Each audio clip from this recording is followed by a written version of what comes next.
So, good afternoon, everyone, and happy Friday. So, welcome to our second session of the Adulting for Academics workshop series. My name is Wan Yi, and I'm a PhD student at the Center for Vision Research at York University, and I'll be moderating today's session.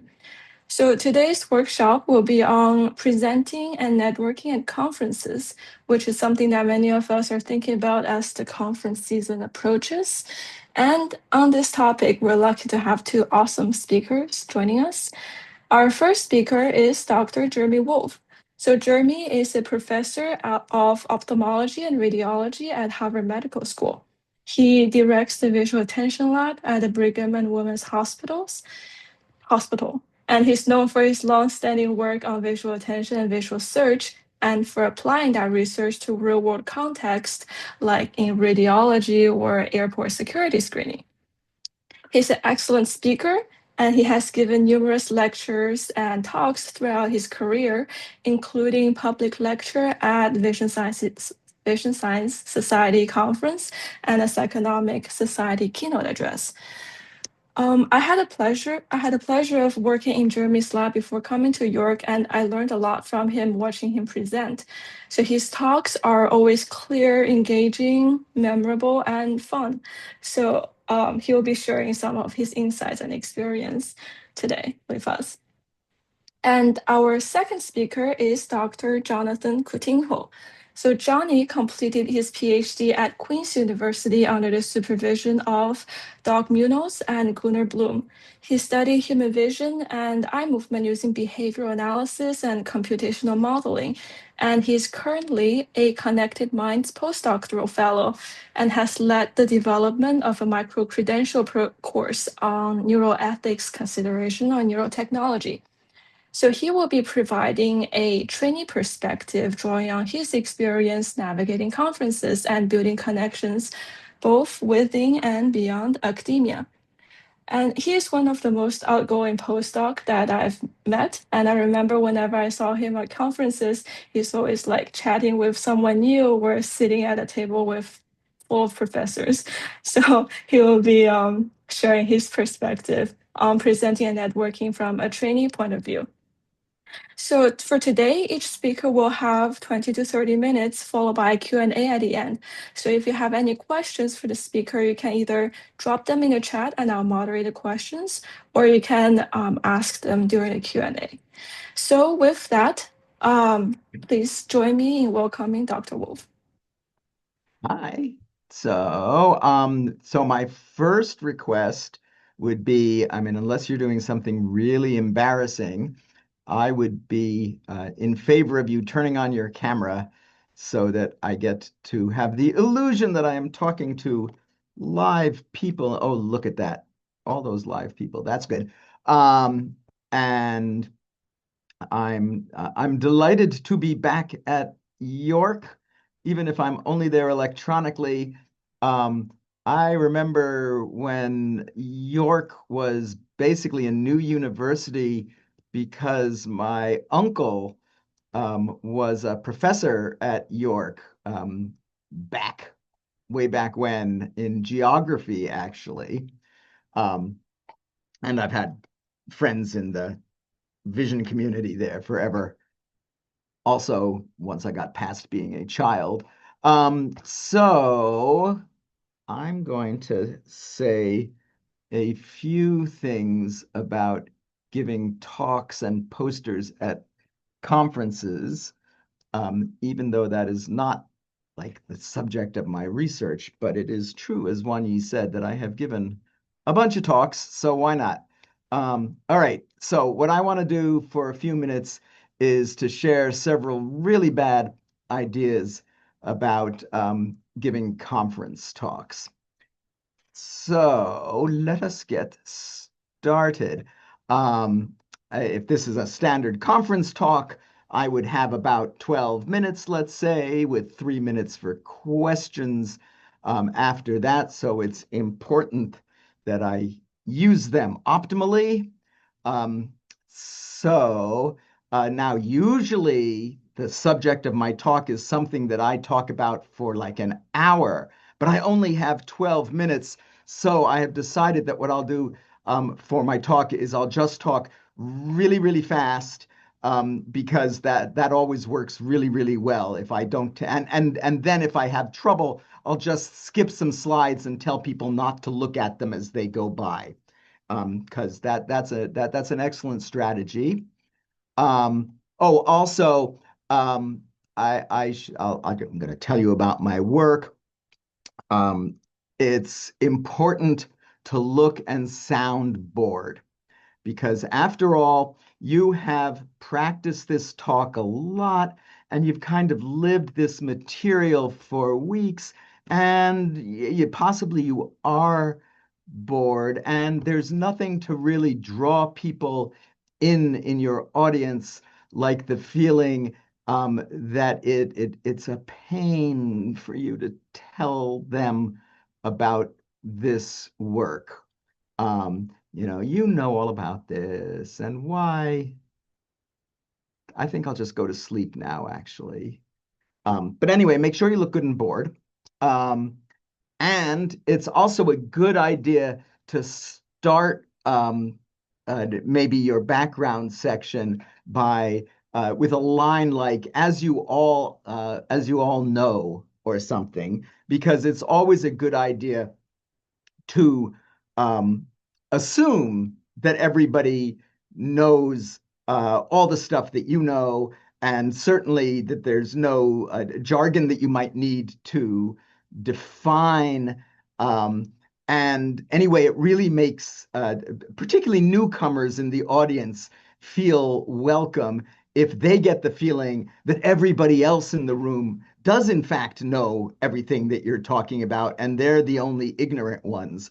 And so it's a good practice to reduce the self-esteem of as many people in the audience as you can um, in the introduction to your talk. That seems like a good plan. Um, another useful line at a conference, particularly if this is a conference that you go to with some regularity, is to assert your confidence that they will all remember what you talked about last year. Um, because after all, the reason they went to the conference last year was, in fact, to memorize your talk, and it has occupied their minds in the intervening 12 months. They've just been waiting for you to give the latest update. Um, and simply alluding to the fact that you gave a talk last year will be enough to bring it all back to them, and they'll be right on board with what you've got to say. Um, and oh, you might as well assume that they've read all your papers. I will not mention names, but when I was in grad school, um, uh, somebody was giving a lunchtime talk. The At the end of the talk, there's a question from the audience. The speaker says, I'm sorry, I don't really understand your question." And the guy in the audience who was asking the question said, "If you had read my papers, you would understand." Um, as I say, I will not mention names. All right. Oh, yes, yes. I've told you that you clearly have read all of my papers. And I should say, I have a model that I'm sure you're reasonably familiar with. But I'll go over the model because it's got many, many moving parts. And after all, in 12 minutes, there'll be no problem telling you all of the details um, of of my model and what has occupied my work for the last decade or so. Um, and I really want to impress on you that I've done math. I don't expect you to read the math or to be able to follow it, but I do want to put up some equations because I really want to give you the feeling that I'm a serious person who I've done some math there. Okay, well, I've done a whole pile of experiments, and I'm going to tell you about some, so I should tell you about the methods. And it's really important that I dwell on the details of the methods section, because you probably really need to know, for example, that I used 16 colors in this particular experiment, and I'll tell you what the RGB values are of those. Or I'll tell you exactly how many milliseconds I showed everything for, and maybe the model of the monitor that I presented stuff on. Um, because after all, I've got time to burn here, and that's what you're taking notes on, right? Um, After that, I do have some results. And since a picture is worth the proverbial thousand words, I'll put up some nice pictures of my data. If I make the picture complex enough, it must be worth at least 2,000 words. It's important when you're doing this to make sure that the fonts are really small, because otherwise the people beyond the first row will actually be able to read what's on the axis, and they might get a glimpse of understanding about it. And Be sure that you don't do anything so mundane as to like point at the x-axis and say what's on the x-axis, and say, and then on the y-axis I'm going to plot proportion correct, um, uh, because you don't want to insult the intelligence of your audience by actually telling them anything about the picture that they're looking at, particularly if it's a nice non-standard kind of thing that you're doing. The With apparently a bunch of ROIs on the x-axis and proportion correct on the y-axis, and who knows what's going on that. Anyway, make sure you don't tell them what's happening in the graph. Make sure you just assert that those are data. That's important. Oh, it's also important after you have proven that you do math. It is also important to prove that you do statistics, preferably by putting up something like an ANOVA table, because those are fun to read. And it's also important to put it up, again, in a font that absolutely cannot be read. Now, we don't want the audience to think that you're stupid, so you should tell them that you don't expect them to be able to read it, which does somewhat beg the question of why you actually put it up on the screen. But presumably you put it up on the screen to impress people that you, or at least the software you were playing with, knew how to make a Nova table. Um, and That was another great moment from early in my career when someone was practicing a talk for us and told us that the, the results were significant, which was good. And we asked, "What does what does it mean?" And they said, "Oh, well, that means that the chance that they're not due to chance." And we said, "Yeah, like what does it mean? I mean, what does it mean?" Um, and so the guy went away because he didn't actually have an answer to this. Came back about a week later to give us another version of the talk, and um, I kid you not. Well, so he'd figured out that there was an effect that went this direction, let us say. Came back a week later saying, "I've got good news and bad news." Um, the bad news is that the effect now looks like this. It's going the other direction. The good news is that it was still significant. But in any case, be sure to put up a nice big ANOVA table that nobody can read, and be sure to assert that your results are significant.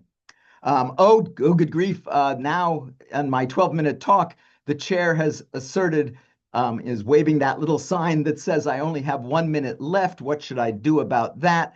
Well, I've been talking fast and skipping slides all along.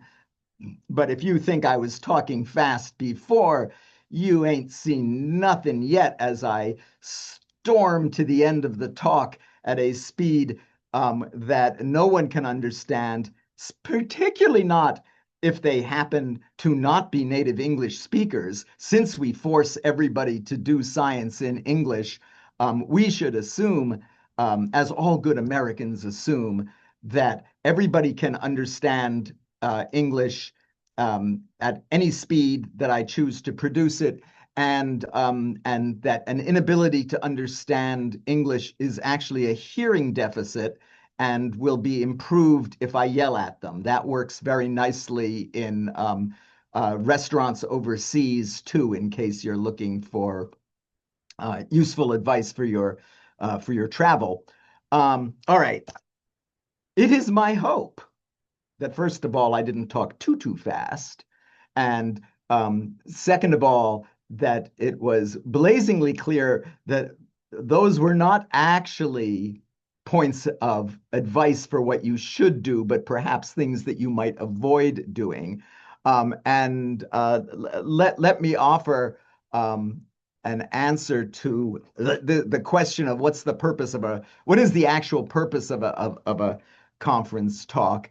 Um, and I mean, you could have various answers to this, but I'm going to push the answer that talks are really about sales. You will be lucky in a talk if people come away with a single bullet point that sticks in their memory of some point of some sort. And what you are really hoping is that you have sold the product well enough that when the paper shows up or when they see you're giving another talk or something like that, they'll be inclined to come back. If you have the goal that they're going to come out after 12 minutes with a full understanding of the full details of your PhD in all of its glory, you're going to be disappointed. At least you're going to be disappointed if I'm in the audience. I've been taking notes on these things for years, and I'm lucky if I can figure out 6 weeks later what in the world they were talking about, even if I wrote it down.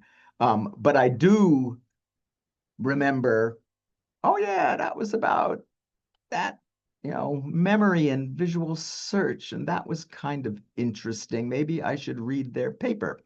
Um, Posters are about sales too. A couple of quick words about um, posters. Posters are sort of like talks in the sense that people often have a talk sort of prepared in their head. The really sad thing as an attendee of posters is if you cannot get the person who's presenting the poster out of their tape, the tape recorded version that they've got running in their head. The whole point of a poster is that you can discuss it with the person, and if they're just going to motor through, um, like, what's the point? But you do have a talk, and the talk points remain similar to the ones for a podium talk. But the important difference for a poster is what we can call curb appeal. If you go to a conference like VSS or Psychonomics or something, there are way more posters than you're ever going to look at. You just don't have the time. Um, you will have underlined a few in the program, maybe, or something, but you're going to cruise down the hall, the poster hall, and look for things that look like what you might want to spend a little time with. So what's going to curb appeal comes from the real estate world. What's going to make this house look good from the curb so you might actually want to take a look at the house and see if you want to buy it? What's going to make your poster look good from the curb and make you think that you might want to devote, 10 minutes of your precious time to this?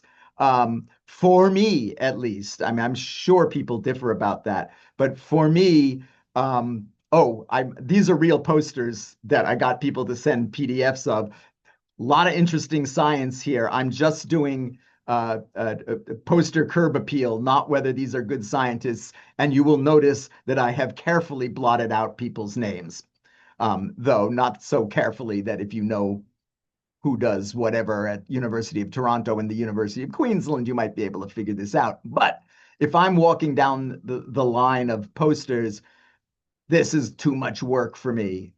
Too many words in there. If I wanted to read the whole thing, I'll get the paper. That's not what I want to do. Here's another example with too many words. Oh, and another thing that detracts from the curb appeal, if you can see my mouse down here, there's a scatter plot that's going to claim to be a correlation. And I look at those dots and I say, there's nobody home there. I don't want to, too many words, too many dots. I'm going somewhere else here. Now, this one, on the other hand, it doesn't have a daunting number of words, and it looks to me like I could probably figure this out. Oh, there are two versions of this, three versions of this. Version one, I'm there and the speaker is not there. If I look at the poster, will I be able to figure it out without somebody explaining it to me? Ideally, the answer is yes. Version two is the person is there. Does this look like a poster that they could explain to me in a way that that I'm interested in devoting time to? And version three is a version of version two, which is, uh-oh, I just get a vibe off of this person that if I go up to that poster, I'm not getting away for 20 minutes um, with and I'm just no, I'm not gonna stop because they look like it looks like a trap. Anyway, this one looks like I could probably figure it out. This one has a lot of words, but this looks like one where I might decide if the person is there guarding it, I'll go and see it because it looks to me like there's a story and enough interesting pictures that they could explain to me. Too much work to do alone, but not bad if I've got a tour guide. And then there are ones like this. This looks pretty appealing to me. I think it might be worth trying to figure out, and I bet the poster presenter could get it. Or even better, this looks reasonably sparse and clear. I could probably, I'll take a look at that one. Oh, and my own personal invention, I think, for posters is I print out stickers ahead of time so that I can just slap a sticker asking for the PDF or the reprint and sneak by without having to try reading the whole thing because there are ones where it looks really interesting. I don't have a lot of time. Send me the poster and I'll get a chance to look at it later. Either that or I'll get a chance to put it up in a talk about how not to give a poster.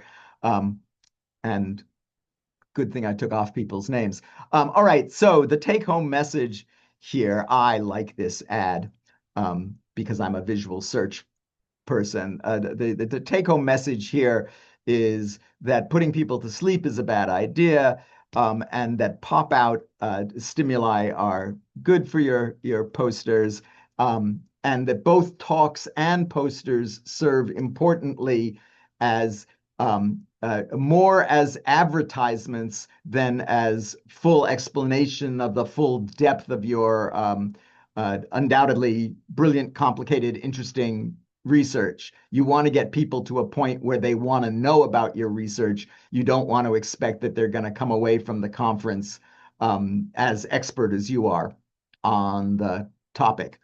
All right, I'm going to stop there. Are we doing questions now, or are we going to do Johnny first and questions for everybody? I think we can do Johnny first and question everybody, if that works. Okay, I'm going to unshare. Great, thank you. Very interesting.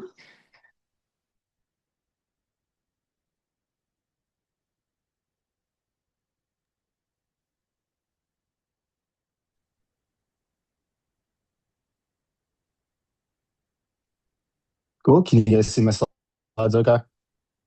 Yep. Yep, seeing some nods. Thanks. I'm very much agree with a lot of the comments that Professor Wolfe made. It's a very funny way to illustrate how not to give a talk and some of the best practices. Here, I'm going to focus a little bit more on poster presentations and a little bit of networking at the end. I'd also like to upfront thank the Connected Minds program for funding my postdoc fellowship and my home institute, Queens, and the Center for Neuroscience Studies.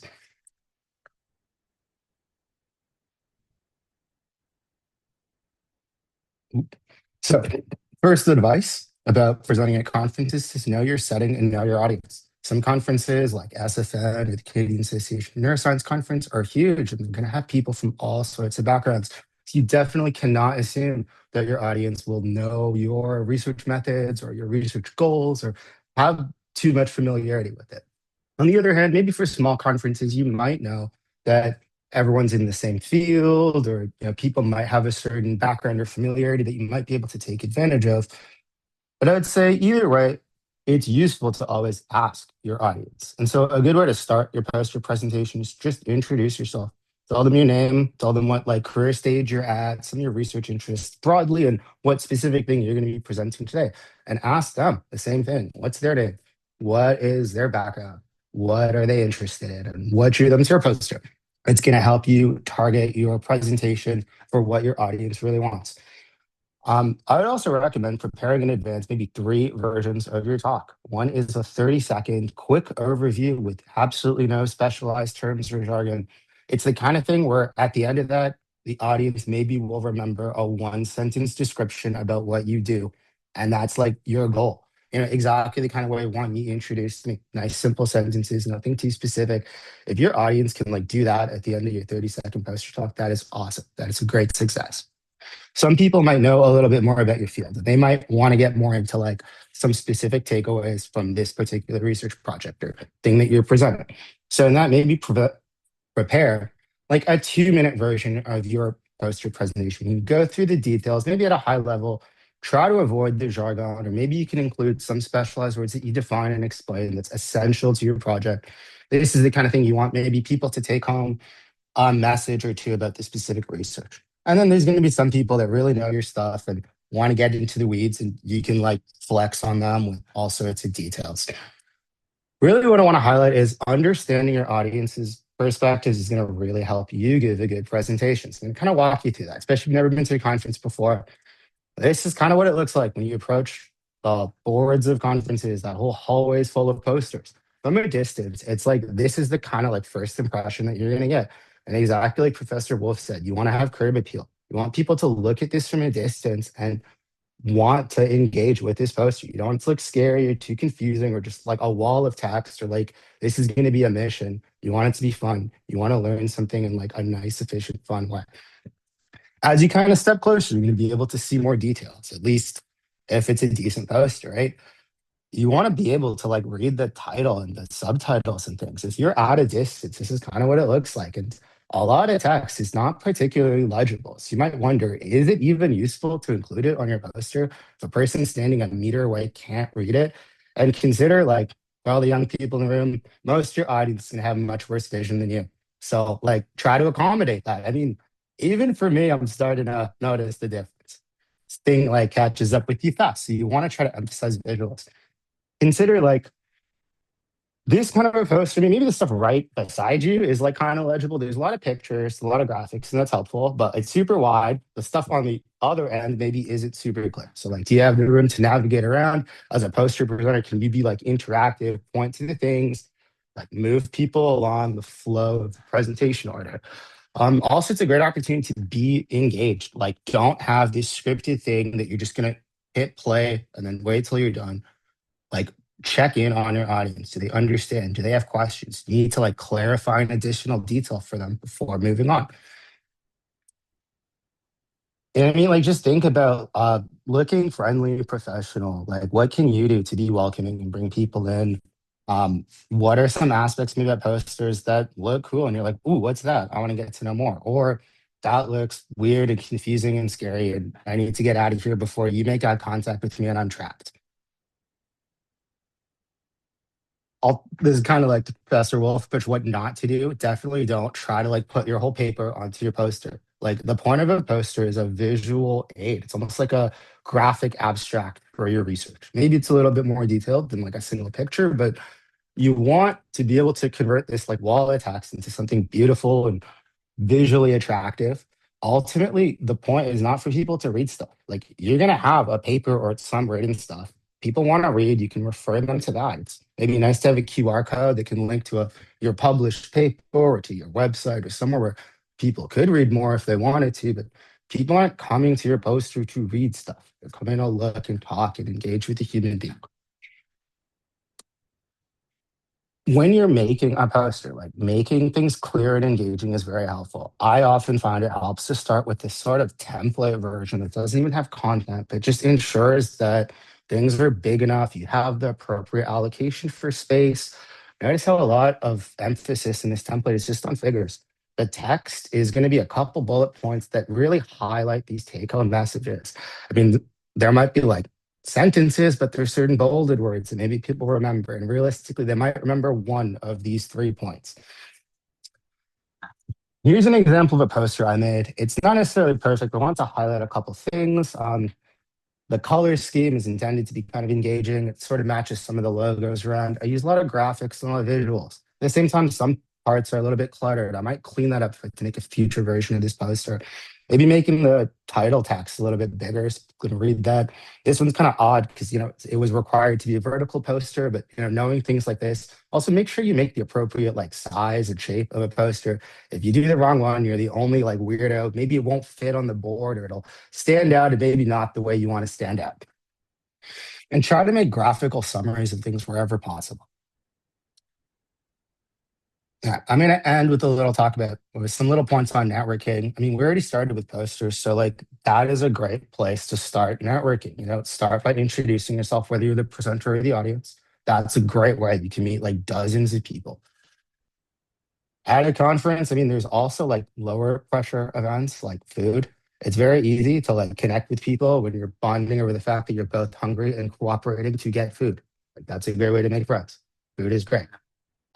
Think about the overall conference schedule. There's often specific events allocated for like networking, sometimes for trainees, sometimes there might be events like workshops that are maybe a smaller group setting where you might feel more comfortable introducing yourself or reaching out. And also consider like after program social events. And as well, throughout the conference, stay connected with people. If it's a multi-day conference, the people you meet for the first time on day one, when you come in on day two, are people you already got to know. You can, start your morning, say hi to the people you met yesterday, keep that connection going, and take advantage of social media or just other ways of connecting with people offline into the future. Stay connected, and then the conference next year. Now you're going to know a whole bunch of people from last year. Or, just keep making new friends at whatever conferences you go. There have been plenty of times where I've been the only person I know coming in, but made friends day one, and then day two, I felt like I was home.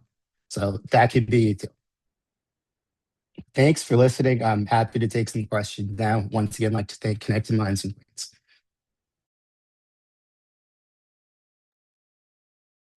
Thank you both.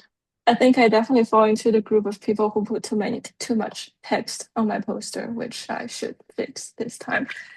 But yeah, so any questions about any of the content that was presented or I'm presenting and networking at conferences? Maybe I can start with one. So this actually have like two sides. So when I'm presenting posters, sometimes there's like no one at my poster. And sometimes there are too many people. Like if there's no one there, what can I do to draw people in without just expecting them to show up or like just stare at people? Or maybe that's a strategy. Or if there's too many people, how do I don't know, like handle all the crowds and don't make people feel left out? Um, well, the no one is, I think, where the curb appeal part is important. Sometimes there's just nothing you can do about it, right? You turned out to be giving a poster about X, and the conference really turns out to be about Y. Bummer. But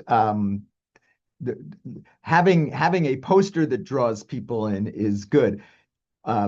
In my experience, standing at the poster, looking terribly mournful, is a warning that I could be in for a long session if I uh, uh, if I engage with this poster. But a more strategic kind of thing to do is to remind, for instance, your advisor that your poster is today.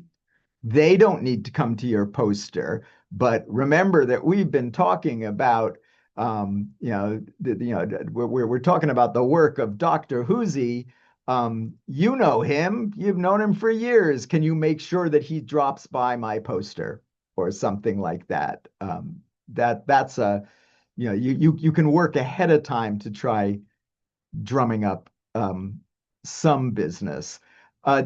I think for the too big a crowd thing, um, the it's useful not to get too deep in the weeds with the current, keep an eye on what's happening. If new people are showing up, figure out how to wrap up the current um, version of the story and loop back to the upper left of your poster again. People will get the hint that they should move on and you should be able to go to the next people and talk loudly enough at that point that somebody the point about it should be accessible um, to people visually from a meter away also holds for the auditory part. If nobody can, if yeah, you can talk nice and quietly if it's just you and me at the poster, but if there's a crowd, make sure that you can be heard. Johnny's turn. Cool. For the too many people, that's a great problem to have. So let's start with that. Yeah, it's nice to know how to wrap up your thing. Having like prepared versions that are like 30 seconds to 2 minutes is helpful because then you know where your like end is. Sometimes people keep asking questions, or you can be very explicit, like, hey, I'd love to follow up with you after the poster session. Why don't you shoot me an email? I can answer all your questions, or let's chat at the networking thing later in the day. I just want to keep like presenting my poster to people. And that's like perfectly reasonable thing to explicitly say. Like that's a normal thing to do. If you don't have people coming at your poster, one thing you could do is like take a look at your poster neighbors. There's gonna be people presenting posters beside you. Like, do they have traffic? If they don't, you could offer to be an audience for them. They can be an audience for you. And sometimes just having people at your poster is like helpful to draw in more attention. Um, like Professor Wolf said, if you're just kind of standing there all like sulky and alone, maybe that's not the most inviting. If you're like super engaged and animated, presenting to people, that is like maybe people think, hey, what's going on there? I want to take a look at that too. So I mean, you could start with your neighbors. If you have friends or colleagues at the conference, you could ask them to come in. As Professor Wolf mentioned, you can ask your supervisors or other people representing to like advertise your posters. You have someone that you know or relate, or like your supervisor is giving a talk at the conference. Maybe they could plug it in the talk. So that'll be like a huge audience that'll know, oh, you're doing a poster on this topic. I thought that little research project was cool. This is how I could get to learn about it more. Sometimes people will offer, sometimes you might want to ask. But yeah, try to like use whatever network you have to get people to come to your poster and also like participate in others. If you really have no traffic, you can kind of like escape for a minute and like go check out some other posters that are like further away and then be like, hey, I'm actually giving a poster too on this thing. You might find it cool and bring them back. Or you could tell them like, hey, people like this, tell some of your audience to come by my poster. These are like decent enough strategies. Thanks. Nice. Both are very useful. Oh, there are many useful tips here. Cool. Anyone else have other questions? Yeah, Camille. Hi, I have a question about networking. So I was wondering if at conferences, if you're an early researcher starting out, because I'm just a graduate student, should you prioritize kind of networking and meeting people that are like your peers or in your same cohort, or should you like go up to more senior researchers? Because I find that senior researchers tend to like hang out together. Like, would it be okay to go up to them or like approach them at a social event? Or I was just wondering if you had any advice. All right, speaking as the senior guy here pretty clearly, um, there are at a lot of conferences mechanisms that try to match up junior people with senior people. I know Vision Sciences, for instance, does that. But those are, of course, always sort of limited. But there's no reason you have to run that through a special program. If you know that your work is growing out of the work of X. And Professor X is going to be at this thing. Send an email to her, a few weeks in advance, saying, I'd really like a chance to meet you and chat maybe at a coffee break or something like. Is there a convenient time? And I think most people will will say yes.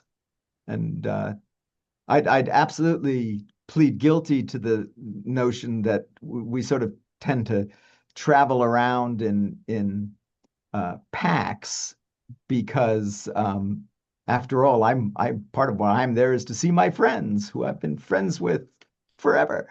Um, but there's a role there for your advisor, um, uh, and or other people in your network to facilitate an introduction with other senior people. It's a little awkward usually to just go up at unless you've got a really good prepared reason.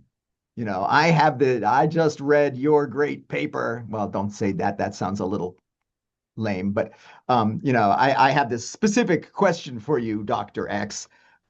Great, but just at the coffee break, hi, I want to network with you. It feels a little weird, but if person A introduces you to B, that works.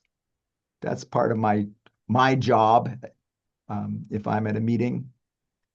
And I hope I introduced Wanyi to a few people at some point. Otherwise, I'm just talking.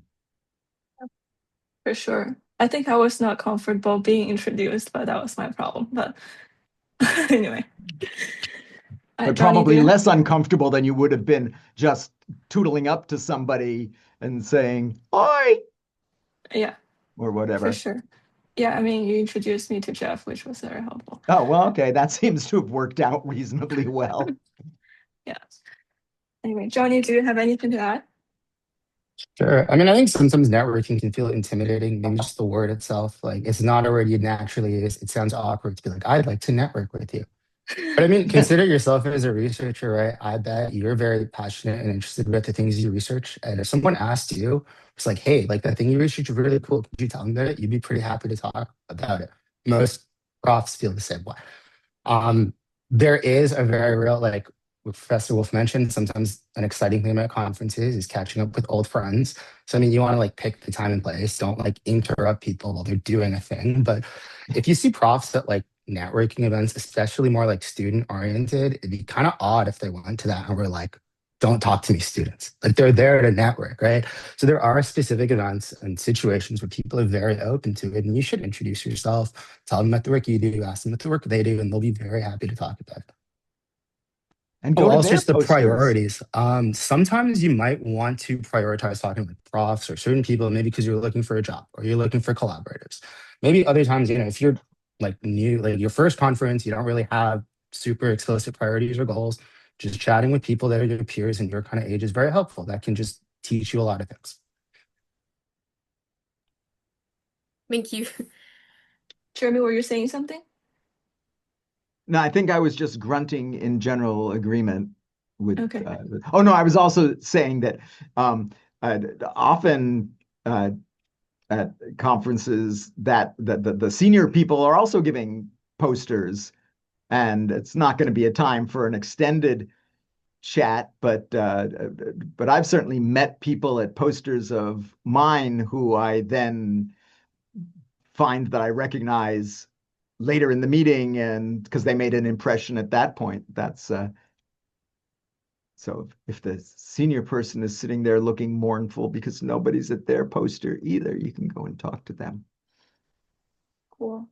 Yeah, I saw a question in the chat, but before that, I have a follow-up question. So Jeremy, has anyone like approach you for looking for like a postdoc or a position in your lab? For example, if for students who are interested in like going to a PhD or finding a postdoc position, should they reach out to professors in conference? Oh, And absolutely, if so, totally. how? Yeah. I mean, that's the um, uh, when you want to be in touch 6 weeks before the meeting kind of thing, and Mm, say, yeah, can we talk? I'm going to be finishing my PhD in whatever time period. I'm thinking about postdocs. Can we talk about this? and either and you can sort of make it clear that you'd like um, advice because maybe I'd love to do a postdoc with you, or maybe you'd have some suggestions for where I could look for a postdoc. But that's absolutely a good idea, and it's a really good idea to do um, uh, the year before you're looking for that postdoc. If so, VSS, for instance, just to stick with the vision sciences side of things, that's coming up in May. If you come up to me, um, cold at the meeting in May and say, I'm getting my degree in June, can I do a postdoc with you? Um, my money's going to be committed if I've got some. If you talk to me a year in advance, we can talk about, are there places we can look for money? Can we make a plan here? Assuming that it sounds like an interesting prospect. But yeah, you should. Apps. I Are there any postdocs that I've had over the years who I didn't first meet at a meeting? I could probably come up with a couple, but anyway, that really, really good thing to do, um, I would say. Good point. So there's a question in the chat from Amy. So what is the general dress code? Should you be dressing formally or like or informal or go full corporate? What's your stance on that? Full corporate is probably for our sort of work is probably overkill. Showing up in your tank top with vast amounts of your anatomy showing is probably underkill. Somewhere in between is probably where you want to be. And I think there is still, I am not endorsing this, I am simply reporting, but I think there is still a sex difference here, which is that guys can get away with being more informally dressed at their poster, let us say, than women can. That's not in any stretch of the imagination a good thing, but I think it is a real. When my wife got my wife was a neuroanatomist until she became a provost. But when my wife got her postdoc and showed up at work, her advisor, her new advisor, pulled her aside, and this was many years ago, and said, you really need to wear a dress. And this was mid 80s or something, and she was instantly outraged about this deeply sexist whatever. But yeah, and her advisor could see that instantly and said, no, no, no, no, no, no. I'm telling you this because this is a lab that's based at a hospital. If you come in jeans and a t-shirt, it is going to be assumed that you are the help of some variety, that your role is not Dr. Sandell, that you're just Julie who's here to clean the test tubes or whatever. And there's a certain amount of that at conferences too. If it looks like you're dressed for the beach party, if you're at VSS, which is at the beach, um, that's nice. But if you look somewhere between that and full bore business clothes, if you wear a jacket and tie, they'll think you're weird. But looking a little more serious is probably wise.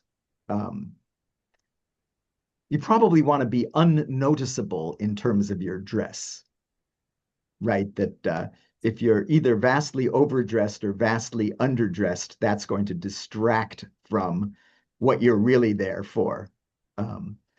You can go and be make your fashion statement at a different event at the conference. I don't know. What do you wear?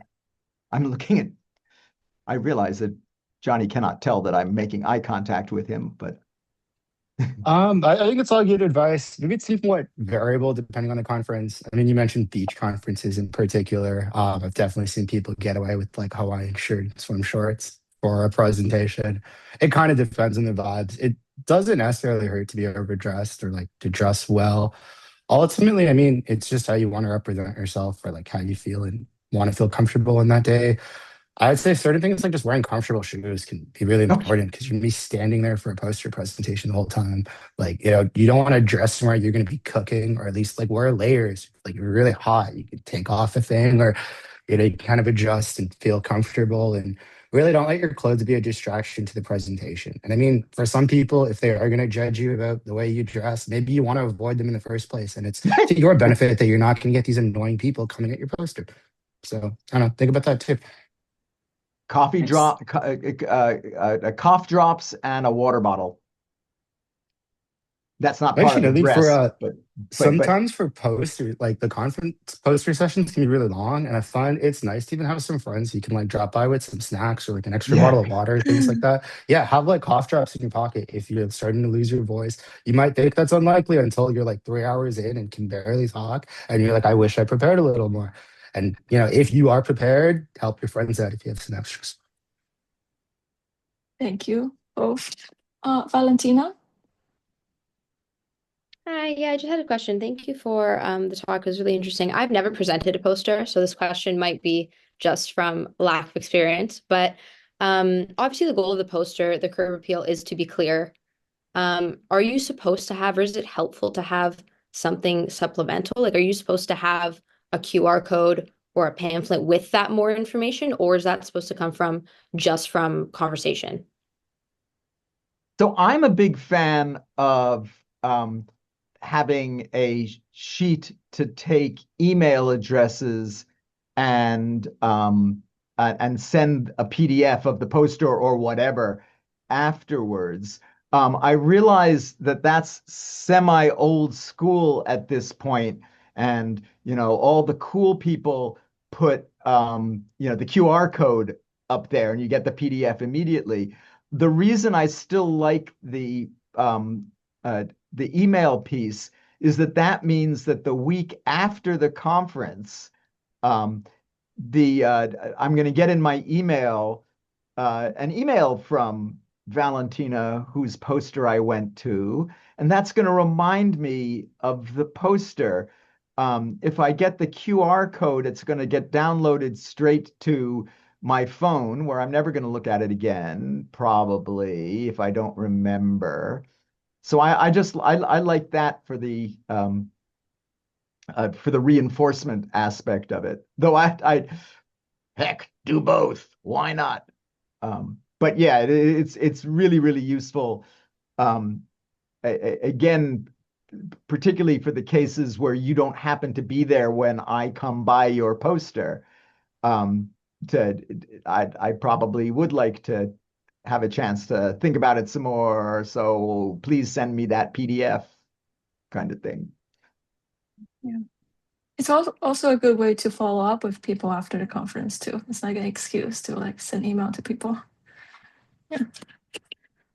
Anyway, Johnny, do you have anything to add?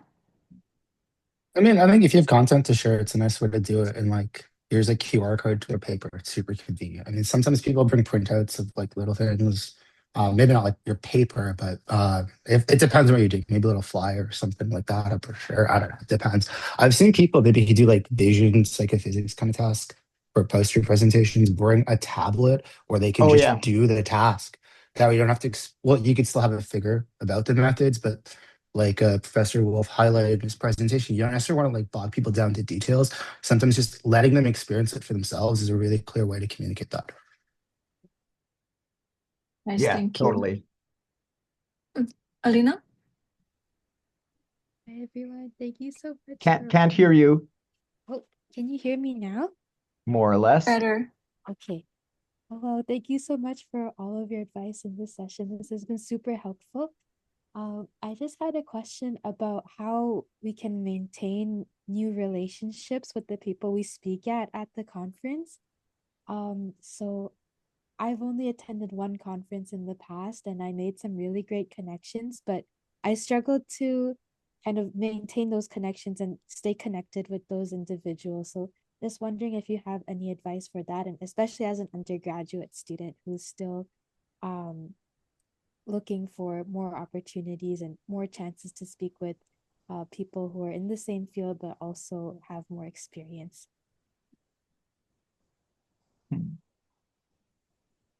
Your turn, Johnny.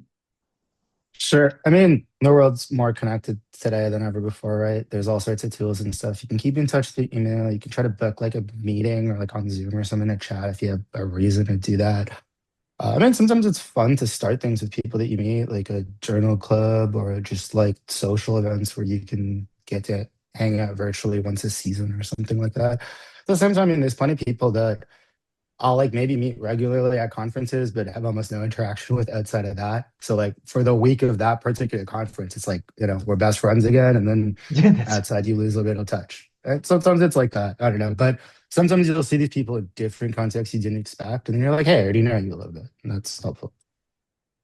and if you're thinking about people who are sort of lab head sorts who you want to maintain a relationship with, one outside of meeting uh, time thing one could do, probably not so much as an undergraduate, but as a graduate student, is in whatever the talk series or brown bag lunch series is these days in Zoom land, find an excuse to um, invite them to give a talk. Even better if you got an excuse uh, to bring people to town. That's a really good way to build very specific relationships. But these days, um, you know, Zoom's a great way to stay in touch if you find the Actually, that's right a great point. excuse. I want to jump on more. Like even as a graduate student or undergrad, you can sometimes organize events or just contribute to, like you can recommend speakers to your department to invite over to give a seminar, sometimes even in person, right? So there's ways that you can invite people from your network who live further away, people that you've met to actually come in, start like things that are collaborative with them. Yeah, agree. And I can also add a point where I find it very useful to use LinkedIn, even though I know it's not the most I mean, like I feel like many people use it nowadays. And then whenever I meet people in conference, I'll note down their names. And then that night or after the meeting, I'll just like mass add many people. And then if it's a professor, then I would add like a sentence when sending an invitation saying it's nice to meet you at the conference and I hope to connect with you and things like that. So if they make a post about like a position or some news, then you can like interact with them digitally by making a comment or sending them messages. And it's also a good way, at least for me, to remembering people's name because I'm not really good at that. But with like their little like profile pictures and names, I can always like go back to say, these are the people I met at this conference. And next year, I'll maybe review that list again to see if I can meet them again. So something like that may be helpful. Awesome. Anything else from anyone? We're at 3, but if there's any last minute questions, we can still work on that. If not, actually have one more if no one has anything. So if you give a talk or a poster presentation, there could be people who are very critical or ask difficult questions. Sometimes they might have like good intentions, sometimes not so much. So how do you deal with those situations? Oh, thing one that reminds me of is you're often asked, um, uh, do you want to be considered for a talk or just a poster? Um, in my opinion, in almost all cases, you should say that you want to talk. It'll be a limited resource. You'll probably get a poster. but in terms of yeah, it doesn't matter that it's your first conference. You'd better prepare decently if you get a talk, but stick yourself out there. At talks, the classic way to deal with a nasty question is because there won't be much time, is to say, "Oh, can we talk about this? We'll talk about this offline," or something like that. It's a bit of a dodge, but uh, it gets done a lot. Um, the poster one can be a little trickier when you get somebody at whatever level who comes to your poster and just wants to keep beating on some point in your poster, and about the only thing that you can do is mutter a little internal prayer that somebody else shows up at your poster, and you can say, "Oh, I'm sorry. I really should, let Wan Yi in here and tell her the story now." But it can be a real nuisance when somebody wants to obsess on you at a poster. Yeah, faking a fainting spell is probably the extreme. I'm saying I'm too thirsty. I need to get water. Yeah, but yeah, no, I don't. I'm trying to think if I have a brilliant. I can absolutely envision the situation of and it does senior, junior person coming up to the poster. It doesn't matter. There are just people who uh, just don't want to play by the sort of social rules of the situation. They figure they've got the next half hour of your time, and there's Yeah. violence. I don't think I've ever tried physical violence. Um, Well, on let that me know how note, it goes. I mean, I think, yeah, I agree. Talks are usually safer, especially at conferences, because, like, I don't know, it's awkward to stand there as an audience member and be annoying at someone. Like, there's a whole crowd of people judging you. Usually, people get their hand pretty quick. Or like posters, it could be more difficult. I mean, sometimes part of conflict, maybe literally because of unpreparation on your part. It can be easy, like if you're saying the wrong words and kind of like starting a conflict unintentionally, that might be a contributor to the situation. Sometimes being prepared can just help make things go smoother. Sometimes you just have bad faith people who are really annoying, and if you can't get rid of them through any of the good helpful advice, sometimes you really just have to like smile and nod and take it, and then wait till they're gone, and you and all your friends will make fun of them after, and that's just how it is. but on almost at your poster or your talk, you are almost always the most knowledgeable person in the room about the particular topic you're talking about. I think the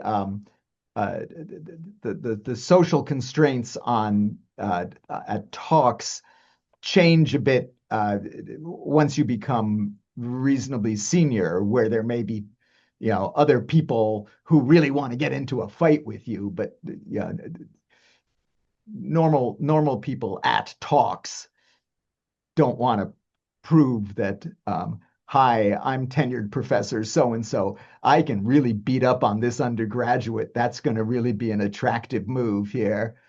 Um, and it's also not a really great move for hi, I'm undergraduate X. I'm really going to beat up on this senior person because I read their paper once. Uh, yeah, but it'll all be fine. It's more fun than you think. Honestly, even some of the bad experiences, give it time, and it'll be like one of your funniest stories about conferences, and it'll bring you a lot of joy in the future. Oh Good yeah, point. yeah. Can we end with the worst talk I ever gave? Sure. All right. So years and years ago, um, I was studying accommodation, the ability of the eyes to focus, not a huge topic. And I was this was at a meeting of the Optical Society of America, And a little session of 4 talks got stuck onto the end of a color vision session. Color vision, very big topic at this meeting back then. So when the color vision session is over and this little 4-person session starts, the dust doesn't settle for 10 minutes as everybody leaves the room. That's always a good start. 2 of the 4 talks, I'm an author on 2 of these 4 talks. One is Wolfe and Owens, and the other is Owens and Wolfe. Well, Owens couldn't make the meeting, so I'm giving 2 of the 4 talks in the session. Oh, one of the other ones canceled, so now I'm giving 2/3 of the talks in this session. The session chair is not pleased about having to be there at all. Fortunately, the other speaker is a friend of mine, so he and I are cool. But the audience consists of my friend, the session chair, who's in a bad mood, and exactly 2 other people in a giant, one of these giant lecture halls. And they are not sitting up at the front because they were just dying to hear what we had to say. They are at the back, near as we can tell, exchanging bodily fluids. And so after that, all the talks are up are an improvement over that. It doesn't, yeah, that was about as grim as it gets. So I hope your talk goes better than that. Thanks for sharing. On that note, I want to thank Jeremy and Johnny for coming here today and then sharing all your advices and experiences. So, and thank you all for being here. And I want to make an announcement that the next session will be in a month on how to make the most of a postdoc or 2. It's scheduled for Friday, May 29th at noon. So if you're interested in this topic, look out for our email in the next few weeks. And you can also join our mailing list in the chat. Anyway, thank all of you guys again and hope you have a good weekend.